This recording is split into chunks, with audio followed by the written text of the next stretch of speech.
Il y a naturellement une différence entre les vérités et les faits de la vie chrétienne et leur explication. Il est possible que tous les faits soient réels dans une vie, sans que personne puisse les expliquer. Une part du but de ces audios est d'essayer d'expliquer les faits et de mettre chacun en présence des faits. Or, toute explication de la vie chrétienne devrait être confirmée par l'expérience. Nous devrions pouvoir dire, oui, je n'aurais pas pu l'expliquer de cette manière, mais je connais exactement, dans mon expérience, ce dont vous parlez. Tout cela est une expression de ma propre vie. Ainsi, l'explication doit être appuyée par l'expérience. L'expérience doit confirmer l'explication. Lorsque nous méditons, nous devons essayer d'être avant tout pratiques, c'est-à-dire à ne pas chercher à exposer simplement la doctrine chrétienne. La doctrine s'y trouve, mais nous ne voudrions pas présenter les doctrines du christianisme en théorie, si importantes soient-elles. Ce qui doit être notre désir, c'est que tout soit pratique, expérimental, et puisse être immédiatement saisi et éprouvé. Considérons donc maintenant ce qui arrive lorsque nous devenons chrétiens.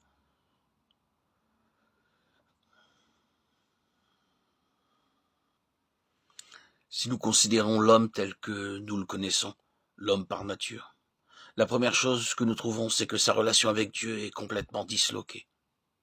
Nous disons disloquée parce que nous croyons ce qu'enseigne la Bible, que la relation était bonne autrefois, mais qu'elle a mal tourné. Si pour le moment, vous préférez mettre de côté ce mot disloqué et le remplacer par celui de rompu, vous pouvez le faire. Nous serons probablement d'accord à reconnaître que les choses ne sont pas en ordre entre l'homme et Dieu. La relation entre l'homme et Dieu a échoué. C'est le fait fondamental. La relation est rompue. Elle est dans un état de tension. Il y a une distance entre l'homme et Dieu. La relation, ou peut-être devrions-nous dire le manque de relation, est quelque chose de très malheureux. C'est un état tout à fait improductif, entièrement infertile et désolé. Pour beaucoup de monde, Dieu ne semble avoir aucune importance. Il est complètement ignoré. Mais tout cela est plus ou moins neutre ou négatif. Dans la plupart des cas, la situation est pire encore. Elle est positivement antagoniste. L'homme est dans un état d'antagonisme à l'égard de Dieu, dans sa propre nature, et souvent dans sa pensée, dans son attitude et la manière dont il parle de Dieu. Il existe un état de conflit. Il y a de la méfiance dans l'esprit de l'homme à l'égard de Dieu. Beaucoup de ressentiments existent dans beaucoup de cœurs.